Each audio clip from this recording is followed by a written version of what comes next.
श्राप से मुक्ति दो प्रभु, मुझे श्राप से मुक्ति दो हे प्रभु। शांत रहे आप लोग।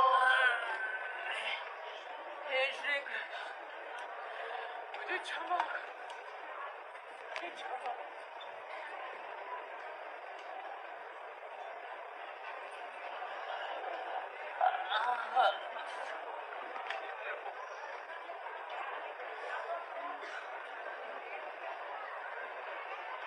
गलतियों में पूरा पश्चाताप है। बहुत पश्चाताप है मुझे। भगवान परशुराम से माफी मांगो, क्षमा मांगो। उनकी बात भी तुमने नहीं सुनी, उनसे भी क्षमा मांगिए। ओम। भारी कष्ट है भगवान। तुम्हारी मणि किसने निकाली थी?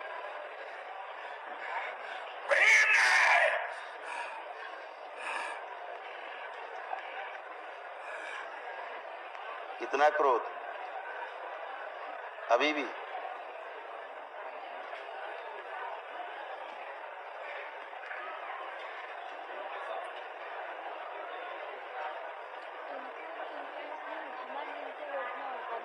अपना अहंकार तुम्हें उस पर ध्यान देना होगा। अहंकार नहीं जाएगा तुम्हारा, श्राप से मुक्त नहीं हो पाओगे।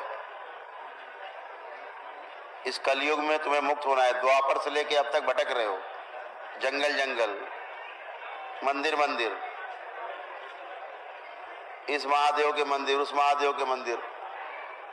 बहुत वन वन भटका हूं मैं, वन वन भटका हूं। कितना गंदे हो गए हो, दिख रहा है तुम्हें? कितना बदबू आ रही तुमसे। ये वो अश्वत्थामा है।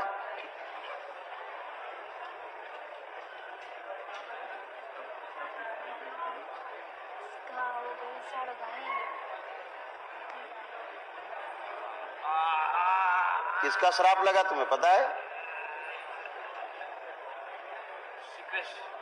भगवान श्री कृष्ण का। इसीलिए सड़ से गए हो। द्वापर से लेके कलयुग तक पूरा सड़ गए हो, देख लो।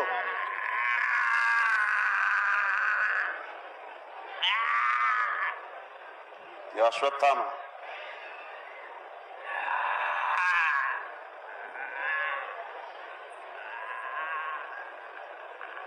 इसी शरीर में तुमको अहंकार था, अपनी शक्तियों पर अहंकार था। जहां शक्ति वहां अहंकार का स्थान नहीं। जहां अहंकार होता वहां शक्ति रुकती नहीं। तुमने अहंकार किया।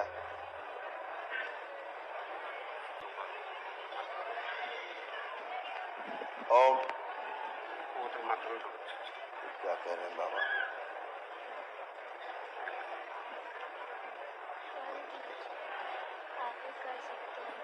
ओम।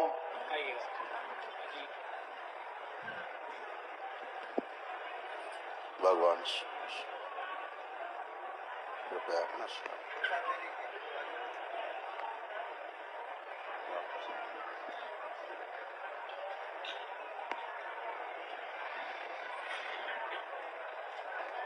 तुमने भगवान श्री कृष्ण से क्षमा मांगी, भगवान परशुराम से क्षमा मांगी। पांडवों के प्रति तुम्हारे अंदर जो ग्लानि है, तुम्हारे अंदर जो ईर्ष्या का भाव है, द्वेष का भाव है, उसको और समाप्त करो। स्वीकार करो कि तुम्हारी गलती थी। ओम। उनसे भी क्षमा मांगो।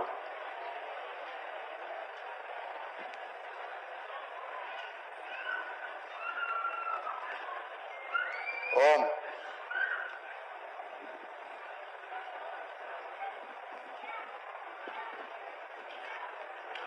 भगवान श्री कृष्ण की सहमति से, भगवान परशुराम की सहमति से इस कलयुग में तुमको श्राप से मुक्त किया जाता है।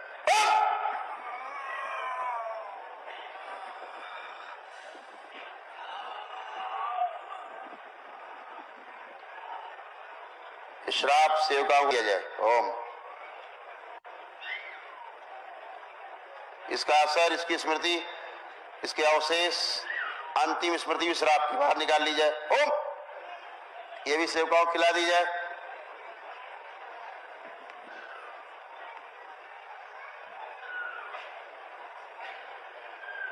बैलेंस। शरीर को पूरी तरह शुद्ध कर दिया जाए, एकदम सुंदर, जैसा था अश्वत्थामा द्वापर युग में वैसा बना दिया जाए। अहंकार से रहित, ईर्ष्या द्वेष से रहित। ओम।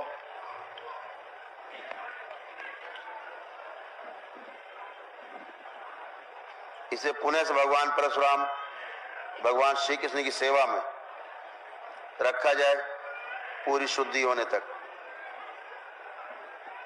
पूरी शुद्धि होने के पश्चात तुम्हारी मणि तुम्हें वापस प्राप्त होगी।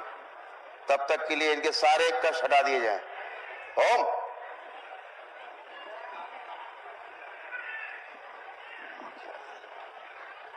बैलेंस।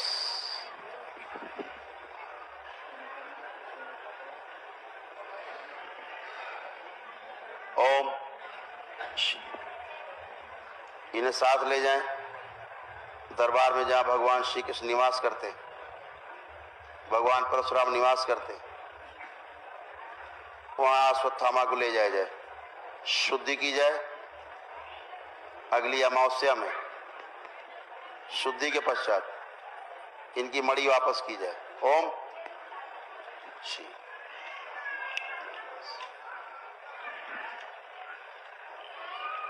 बाकी पीछे सब लोग रोक दिए जाएं। सभी आभाएं पीछे रुकेंगी, बात करेंगे, आदेश का पालन हो। ओम।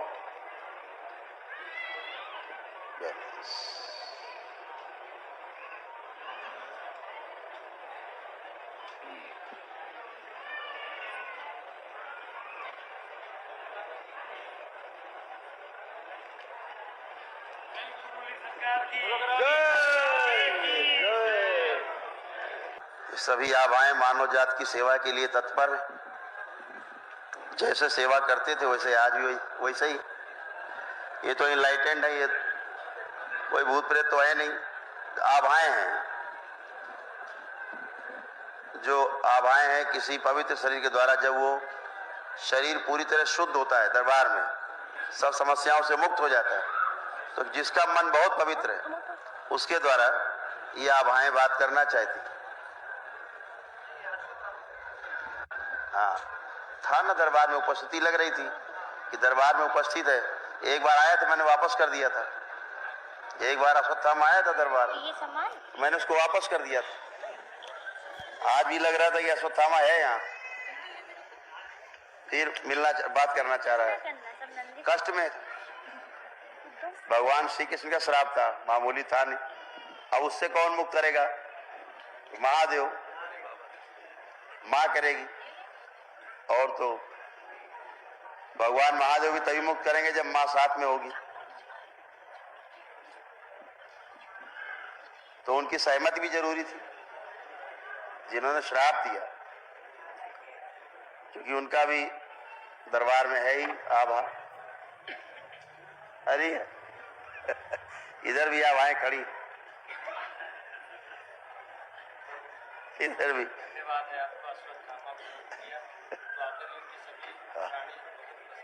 प्रसन्न है।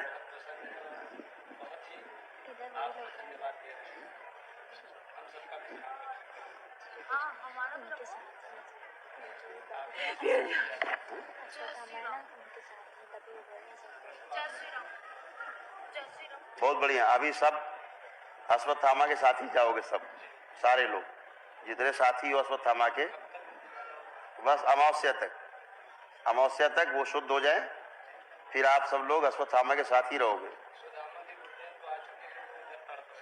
हाँ बिल्कुल बुला लेंगे, हम बैठी हैं ना। हाँ बुला लेंगे,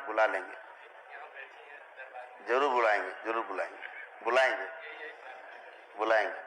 आप सब लोग अमावस्या में जब उनको मणि मिल जाएगी अश्वत्थामा को, वो भगवान श्री कृष्ण ही उनको प्रदान करेंगे। हाँ तो उसके बाद वो सेवा में रहेंगे। बिल्कुल, द्वापर युग का बहुत बड़ा श्राप है उसमें, और वो यही मुक्ति होनी थी कलयुग में।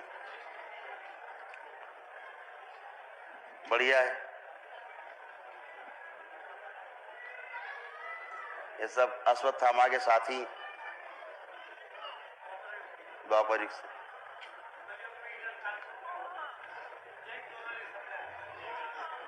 खुश हरि है, खुश खुश।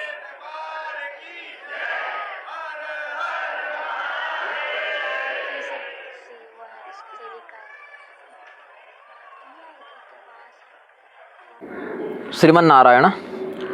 हमारी चाची जी हैं, करेली का अचार बहुत बढ़िया बनाती हैं। उनसे भी बढ़िया एक अचार बना है, लेकिन वो धर्म का बन गया। एक है वो करौली सरकार, उसका कल एक मैंने वीडियो देखा, आज ही देखा। वो अश्वत्थामा को झाड़ रहा है भाई। अश्वत्थामा कहीं पिशाच की योनि में उसको मिल गए और किसी आदमी के अंदर उनको इंस्टॉल कर दिया गया और उस आदमी को मिर्गी के दौरे पड़ने लगे, जो कि आपने अभी पूर्व के वीडियो में देखा भी होगा, और वो बंदा ठीक भी हो गया। अश्वत्थामा अब शाप मुक्त हो गए, तो मैं उम्मीद करता हूँ अब इंडिया टीवी वालों को, अब कम से कम इंडिया टीवी अश्वत्थामा की जान छोड़ देगा, क्योंकि अश्वत्थामा उसको हर चौथे दिन मिल जाए इंडिया टीवी वालों को, या ऐसे कुछ हो जाए, कुछ यूट्यूबर्स को मिल जाते हैं किसी किले में, किसी जंगल में, कहीं वो क्या है बिग फूट के नाम से। तो मुझे समझ में आया बेयर ग्रिल्स को क्यों नहीं मिला आज तक अश्वत्थामा। तो अश्वत्थामा के बारे में न शास्त्रीयता कुछ ज्ञात है और न लोगों में इतना क्या कहें विवेक है कि चीज़ों की जांच पड़ताल कर सकें। करौली पर मेरे पास एक और शिकायत बहुत पहले आई थी लड्डू गोपाल वाले प्रकरण को, लेकिन मैं समयाभाव से ध्यान नहीं दे पाया था, अभी ध्यान दे भी नहीं पाऊंगा। लेकिन ये वाला थोड़ा कुछ ज़्यादा मज़ेदार हो गया। अब तो मुझे लगता है ना, ये जितने कॉमेडी शो हैं सब बंद हो जाएंगे। ये ईसाई मिशनरी जैसे वो हालेलुया नहीं करते रहती हैं पैसे दे के, करौली वैसी प्रजाति का लग रहा है। अश्वत्थामा के विषय में क्या कहते हैं? अच्छा, अश्वत्थामा को इसने आज या कल 10-5 दिन पहले ही ठीक किया ना पिशाचत्व से, मतलब अश्वत्थामा टिल डेट ये जो पिशाच रिकॉग्नाइज किए जा सकते हैं। अब मत्स्य पुराण में और पद्म पुराण इत्यादि में भी इसका समर्थन मिलता है। सावरणस्य प्रवक्ष्यामि मनोर्भावी तथांतरम अश्वत्थामा शरद्वांश्च कौशिको गालवस् तथा सुतानंद काश्यपश्च रामश्च ऋषि स्मृता। जो अगला मनवंतर आने वाला है हमारा सावरणी मनवंतर, उसमें सावरणी भविता मनु जो स्वारोचिस मनवंतर वाले चैत्रवंशीय राजा सुरथ अभी सूर्यपुत्र सावरणी के रूप में जो हैं, जो अगले मनवंतर के मनु बनेंगे, और विरोचन पुत्र महाराज बलि इंद्र बनेंगे। तो सप्तर्षि मंडल में भी परिवर्तन किया जाएगा। तो सप्तर्षि मंडल में जो 7 बैठेंगे उसमें कौन कौन है? अश्वत्थामा, और यहाँ शरद्वान आ गया है शब्द, लेकिन शरद्वान से यहाँ इनके पुत्र का अर्थ लेना चाहिए कृपाचार्य का, क्योंकि अन्य ग्रंथों में समर्थन मिला है। और कौशिक, गालव, शतानंद, काश्यप और परशुराम, ये 7 हैं मत्स्य पुराण पद्म पुराण के अनुसार, और विष्णु धर्मोत्तर गरुड़ के आधार पर इन्हीं के नाम बदल के अश्वत्थामा, कृपाचार्य, व्यास जो अभी वेद व्यास हैं वो, गालव, दीप्तिमान, ऋषशृंग और परशुराम, इनको सप्तर्षि मंडल में परिगणित किया गया है। अश्वत्थामा चिरंजीवी हैं भाई। चिरंजीवी के अर्थ है बहुत ही पहले मरेगा तो भी एक कल्प तो लेगा। ब्रह्मा का एक दिन होगा सहस्र युग पर्यंतं महर्यत ब्रह्मणो विदुः। तो ब्रह्मा के एक दिन पर्यंत, कल्प पर्यंत तो चिरंजीवी टिकेगा, नहीं तो किस बात का चिरंजीवी। और मैंने किसी पुराण में पढ़ा है, अभी तत्काल उसका संदर्भ याद नहीं आ रहा है, थोड़ा पन्ना पलटते हुए मिला था कि 7 चिरंजीवी तो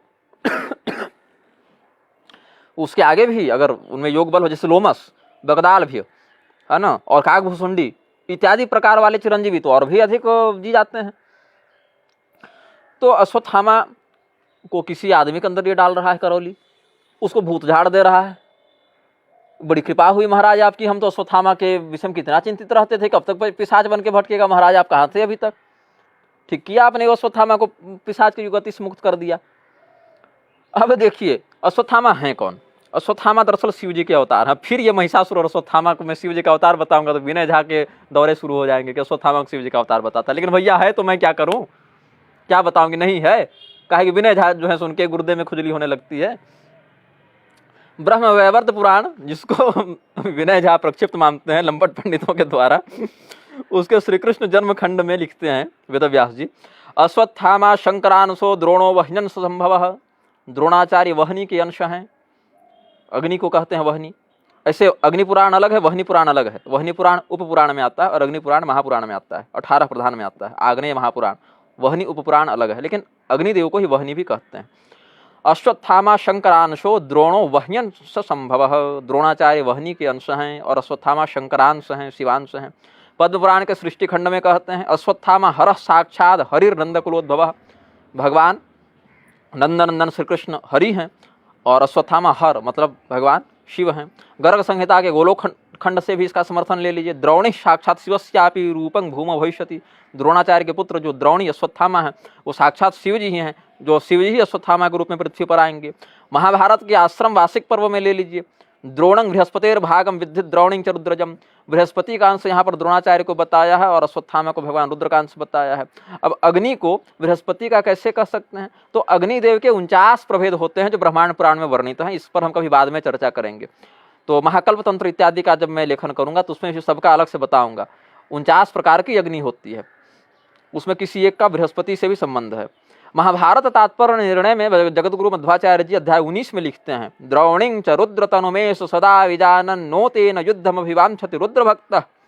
अश्वत्थामा जो है वो साक्षात रुद्र के अवतार हैं, इसलिए कोई भी रुद्र का भक्त अश्वत्थामा से लड़ने की इच्छा नहीं रखता था। और अश्वत्थामा इतने महान हैं, अभी आने वाले वेदव्यास वही हैं। जो 29वां द्वापर का अंत होगा तो द्वापरांते भगवान द्रोणिरेव वेदव्यासो भविष्यति। द्रोणी जो है अश्वत्थामा, वही भगवान अश्वत्थामा ही वेदव्यास के पद पर बैठेंगे। ऐसा देवी भागवत में भी वर्णन है, विष्णु पुराण में भी वर्णन है, और भी अन्य जहाँ भी इस वेदव्यास की परंपरा का वर्णन है वहाँ भविष्यवाणी है। अश्वत्थामा अगले होने वाले वेदव्यास हैं। अगले होने वाले वेदव्यास को करौली यहाँ आदमी में घुसा के और भूत झाड़ दे रहा है। गजब पावर है भैया, लेकिन गजब सर्कस जमाए हो। और अश्वत्थामा का प्रातः काल उठ के नाम लेना चाहिए। ये सुप्रभात मंगल श्लोकों में इनका नाम आता है। गरुड़ पुराण के ब्रह्मकांड में देखें आप, मान्धात्रा नहुषोम्बरीश सगरौ राजा नलो धर्मराट प्रहलादः क्रतुराड विभीषण गयो व्यासो हनुमानपि। अश्वत्थाम कृपा उमा द्रुपदया श्री जानकी तारका मंदोदर्य खिला प्रभात सुमहम कुर्वन्तु नित्यं हरे। भगवान का जो मंगल सुप्रभात गान होता है उसमें अश्वत्थामा का नाम आता है, हनुमान जी का नाम आता है, विभीषण जी का, राजा गय, नल, अम्बरीश, सगर, नहुष, मानधाता, युधिष्ठिर, प्रहलाद, वेदव्यास, हनुमान, कृपाचार्य, भगवती पार्वती, भगवती द्रौपदी, भगवती जानकी जी, भगवती तारा, मंदोदरी जो पंचकन्या इत्यादि में आ गई, उनका आता है। अब अश्वत्थामा जो है वो अगर अभी भी पिशाच की योनि में हैं, इसका झूठ मैं बताता हूँ कैसे। अश्वत्थामा के बारे में आप कैसे जाने? शास्त्र से जाने ना। अश्वत्थामा कोई है, अश्वत्थामा नाम का कोई था या है या होगा। अश्वत्थामा जो व्यक्तित्व है उसका परिचय शास्त्रों से प्राप्त होता है। यह थे कृपाचार्य की बहन कृपी, शरद्वान के पुत्र कृपाचार्य, उनकी बहन थी कृपी, उनका विवाह हुआ था भरद्वाज के पुत्र द्रोणाचार्य से। तो द्रोणाचार्य जो हैं वो जब निसंतान थे तो भगवान महादेव की उन्होंने बड़ी तपस्या की, और बड़ी तपस्या करके उन्होंने कहा भगवान महादेव से कि आप हमारे पुत्र के रूप में हमें प्राप्त हो। तो भगवान महादेव ने कहा तथास्तु। तो भगवान महादेव ही द्रोणाचार्य के पुत्र के रूप में अवतार ग्रहण करते हैं, ऐसा भी शास्त्रों में वर्णन है। लेकिन द्रोणाचार्य के पुत्र अश्वत्थामा के रूप में भगवान शिव ने कभी कोई अधर्म नहीं किया था। यहाँ तक कि द्रोणाचार्य के कौरवों के पक्षधर के रूप में युद्ध करने के बाद भी अश्वत्थामा हृदय से पांडवों के पक्षधर थे। लेकिन जब द्रोणाचार्य को छल से मारा गया ना, वो अश्वत्थामा हतः इस प्रकार से कह के अश्वत्थामा के नाम पर उनको एक डिप्रेशन की अवसाद की अवस्था में ले जाकर जो धृष्टद्युम्न ने फिर उनका समाधि की अवस्था में वध किया, उससे उनको बहुत पीड़ा हुई थी। और वो नारायणास्त्र का, आग्नेयास्त्र का प्रयोग किए भी थे पांडवों के संपूर्ण विनाश के लिए, लेकिन वो निष्फल हो गया भगवान की कृपा के कारण। इससे उनका और कष्ट बढ़ गया। और जब उन्होंने दुर्योधन को मरा हुआ देखा, मतलब मरते हुए देखा, तो और भी ज़्यादा वो चिंतित हो गए। तब वो कहे कि अब छोड़ेंगे नहीं किसी को। और उसके बाद वो जाकर भगवान शिव के ही सम्मति और अनुमति से करते हैं सभी प्रकार के जो रात्रि को जो सुप्तावस्था में, अर्ध सुप्तावस्था में जो सैनिक थे पांडवों के बचे खुचे, उनको जाके मारते हैं, जिसमें द्रौपदी के 5 पुत्र भी मारे गए थे। इसके पहले या इसके बाद में अश्वत्थामा का कोई ऐसा पाप कृत्य देखने को नहीं मिलता। ये उनका पितृ स्नेह, एक राजभक्ति, पितृ स्नेह इत्यादि के कारण वो उस मानसिक अवसाद की स्थिति में चले गए थे कि 1-2 दिन के लिए उनसे वो पाप हो गया तो दंड भी मिला, उन्होंने प्रायश्चित भी किया। या तो आप दंड भोग लें अपने पाप का, या तो आप प्रायश्चित कर लें अपने पाप का, तभी आप उससे मुक्त होंगे। या तो पाप का दंड भोग लें या तो प्रायश्चित कर लें। अश्वत्थामा ने दोनों किया है भाई, फिर उससे घृणा क्यों करते हो अश्वत्थामा से? कैसे? अब देखिए,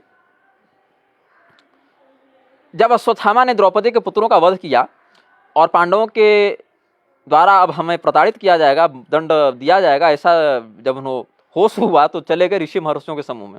तब प्रविष्ट मात्रे तस्मिस्तु मनयो ब्रह्मवादिनः द्रोणेर दुश्चरितं ज्ञात्वा प्राहुर योग बलेन तम सुप्तमा रणकृत्तापि द्रोणित्वं पुरुषाधमः तद्दर्शनेन ह्यस्माकं पातित्यं भवति ध्रुवं त्वत्संभाषण मात्रेण ब्रह्महत्यायुतं भवेत् अतोस्मदाश्रमेभ्यस्तुम निर्गच्छ पुरुषाधम।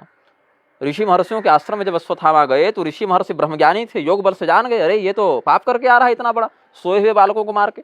हालांकि बिल्कुल सोई अवस्था में गला नहीं काटा है महाभारत के अनुसार, लेकिन वो बच्चे सो रहे थे और जब हल्ला हुआ कि चलो शिविर में हमला हो गया, अटैक हो गया है, तो वो सब अपने तीर तलवार खड़ग इत्यादि को संभालते संभालते उठे और उठते उठते थोड़ा बहुत आधी नींद में लड़ते लड़ते मरे।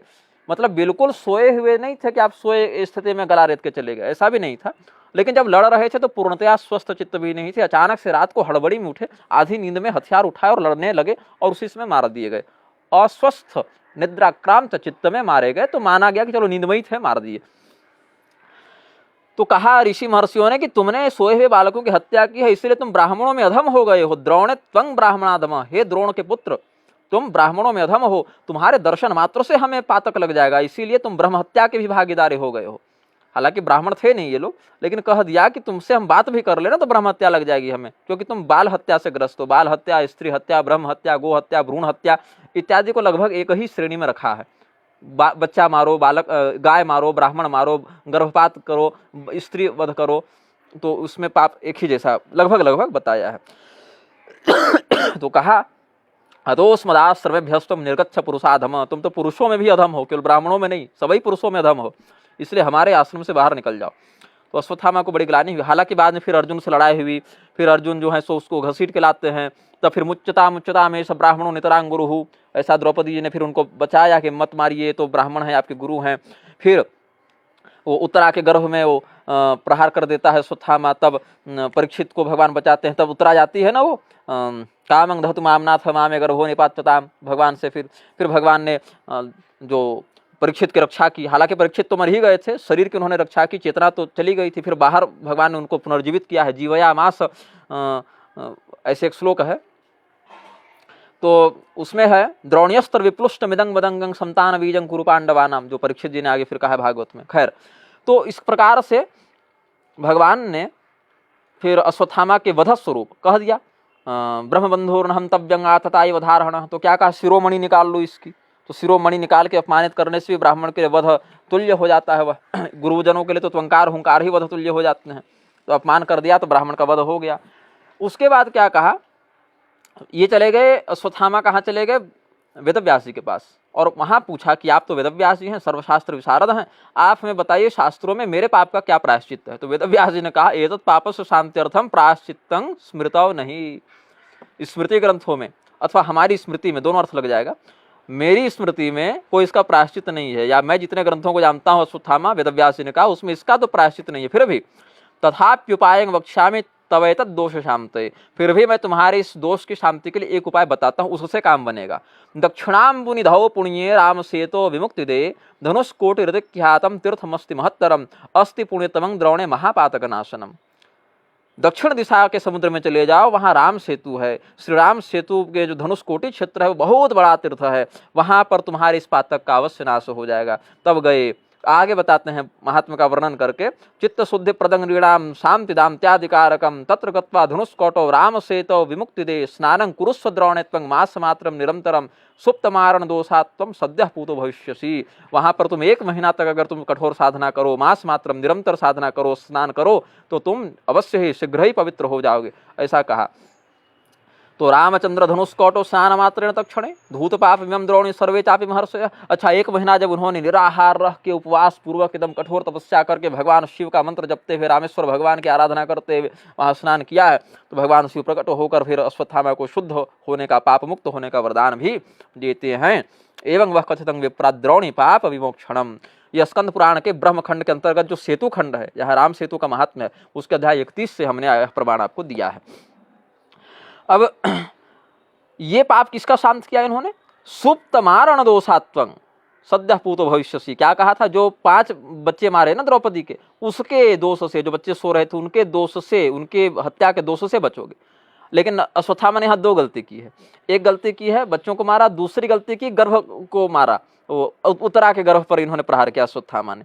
तो क्या करना है यहाँ पर? अब भगवान श्री कृष्ण बहुत व्यथित हुए, बोले भैया ये तो गलत बात हो गई। तो एक का तो इसने प्रायश्चित पूर्वक कर लिया और एक का इन्होंने दंड पूर्वक कर लिया। कैसे दंड पूर्वक? तो भगवान ने शाप दिया। महाभारत के सौप्तिक पर्व के अध्याय 16 से मैं प्रमाण दे रहा हूँ आपको। हालांकि कहीं कहीं मुझे स्मरण आता है धुंधला सा, 5000 वर्ष तक प्रेत की योनि में जाने का। 5 बच्चे मारे द्रौपदी के तो 5000 वर्ष तक, लेकिन मुझे अभी ठोस प्रमाण याद नहीं आ रहा है, इसलिए मेरे पास प्रमाण नहीं होता तो मैं बोलता नहीं हूँ। लेकिन जो प्रमाण है उस पर बात करते हैं, जिससे आधार पर भी मेरा यह वक्तव्य शास्त्र सम्मत सिद्ध होगा। महाभारत के सौप्तिक पर्व के अध्याय 16 में कहते हैं भगवान श्री कृष्ण अश्वत्थामा को शाप देते हुए परीक्षित जी के प्रसंग में, त्वां तु का पुरुषं पापं विदुः सर्वे मनीषिणः असकृत पाप कर्माणं बाल जीवित घातकम। तुमने कोई छोटा मोटा पाप नहीं किया है, न सकृत अपितु असकृत पाप कर्माणम। तुमको लोग कहेंगे कायर है, साक्षात पाप का प्रतिमान है, सभी बुद्धिमान जन तुमको पापी ही मानेंगे। जो तुम बच्चे को मारने चले हो ये कोई छोटा मोटा पाप नहीं है, असकृत पाप कर्माणम। तस्मात् तमस्य पापस्य कर्मणः फलमाप्नुहि। अब तुम अपने इस पाप का फल भोगो। क्या है? 3 वर्ष सहस्राणि चरिष्यसि महिमिमाम्। तुम 3000 वर्षों तक इस पृथ्वी में भटकोगे। कैसे भटकोगे? अप्राप्नुवन् क्वचित् कांचित् संविदं जातु केनचित्। तुम्हें कोई देख नहीं पाएगा, तुम किसी से मिलजुल नहीं पाओगे, तुम एकदम एकांत में रहोगे। निर्जनान सहायस्त्वं देशान प्रविचरिष्यसि। ऐसी जगहों पर रहोगे जहाँ कोई आता जाता नहीं, जहाँ तुम्हारी कोई सहायता नहीं करेगा। भवित्री नहीं ते क्षुद्र जनमध्येषु संस्थितिः। किसी भी व्यक्ति के सामने तुम्हारा प्रकटीकरण नहीं होगा। पूय शोणित गंधी च दुर्गकांतार संश्रयः। खंडहरों में, किलों में या जंगलों में तुम रहोगे और तुम्हारे शरीर से पीप की, खून की, ये सब की ये इसकी दुर्गंध आएगी। विचरिष्यसि पापात्मंश्च चिरमेको सुंदरा। इस प्रकार से कब तक? 3 वर्ष सहस्राणि, 3000 वर्षों तक, दीर्घ काल तक तुम इस पृथ्वी में भ्रमण करोगे। तो जो पिशाच की योनि में जाने का, पिशाच का ही लक्षण है ये सब, तो पिशाच की योनि में जाने का जो शाप मिला अश्वत्थामा को भगवान श्री कृष्ण के द्वारा, उसमें 3000 वर्ष का भगवान ने परिमाण निश्चित किया था। तो हम काल देखें तो महाभारत युद्ध के 36 वर्ष के बाद भगवान इस धराधाम को छोड़कर गए हैं। और तद्दिनात् कलिरायातः सर्वसाधन बाधकः। जिस दिन भगवान गए उसी दिन से कलयुग की गणना प्रारंभ करनी चाहिए। और कलयुग के लगभग 5121 वर्ष लगभग बीते हैं, और उधर और 36 साल जोड़ दें तो आपको मिल जाएगा 5157 वर्ष। 5157 वर्ष महाभारत युद्ध को पूर्ण हुए हो चुके। और महाभारत युद्ध के 2-3 दिन के बाद इनको जो शाप मिला पिशाच की योनि में जानने का अश्वत्थामा को, वो 3000 वर्ष तक का था। तो देखा जाए तो आज के अनुसार देखें तो विक्रमादित्य संवत प्रवर्तन करें उससे भी कुछ काल पहले ही अश्वत्थामा शाप मुक्त हो चुके थे। ईसा मसीह बहुत बाद में पैदा हुआ। अगर आधुनिक काल गणना ईस्वी सन को भी देखें तो अश्वत्थामा तो ईसा पूर्व ही शाप मुक्त हो चुके। विक्रमादित्य संवत चलाएं उससे पहले ही शाप मुक्त हो चुके थे। तो ये करौली वाले को कहाँ से अश्वत्थामा मिल गए और इंडिया टीवी वालों को कहाँ से मिल जाते हैं? और भी जो चैनल वाले, शायद मैं चैनल का नाम गलत भी बोल सकता हूँ, लेकिन जो बता न्यूज़ 24 में दिखाते हैं, इंडिया में दिखाते हैं, टीवी में दिखाते हैं, नहीं दिखाते रहते, बहुत सारे यूट्यूब में भी आते रहते हैं। ये करौली वालों को कहाँ से अश्वत्थामा का प्रेत मिल गया कि आदमी में डाउनलोड कर रहे हैं और भगवान परशुराम को आदेश दे रहे हैं, तो कृष्ण को आदेश दे रहे हैं, तो हनुमान जी को आदेश दे रहे हैं। सब तुम्हारा नौकर है, खरीद कर रखे हो सबको। क्या है अलादीन का चिराग का जिन कि कैद करके रख दिए। हिंदू को मूर्ख बनाना बहुत आसान है। और समस्या क्या है ना, एक बार हिंदू की आस्था लग गई तो तोड़ना बहुत मुश्किल है, चाहे आप सही बात भी क्यों न कहें। ये मैंने देखा है। विश्वास करता है या अंधविश्वास करता है, हिंदू एकदम घनघोर वाला करता है। वो मान लेता है कि यही बाबा सही है, यही जो हो गया सो हो गया, सही है, बस हमारा गुरु मतलब ब्रह्मा और तुम्हारा गुरु मतलब बैल, यही उसका एकमात्र सिद्धांत बन गया है। तो आप कितना समझा थक जाइए, हिंदू न साईं की पूजा छोड़ेगा, न दरगाह में जाना छोड़ेगा, अपने कट के मर जाएगा। हिंदू लड़कियों को नहीं देख रहे हैं, रोज सुन रही है कितने टुकड़ों में काट के फेंका गया, लेकिन हमारा अब्दुल वैसा नहीं है। हैं? और कटने के बाद अब्दुल के लिए कुछ बचता भी नहीं है, क्योंकि अब्दुल तो अगला पर निकल गया जिसके लिए वो भी वैसा नहीं होगा।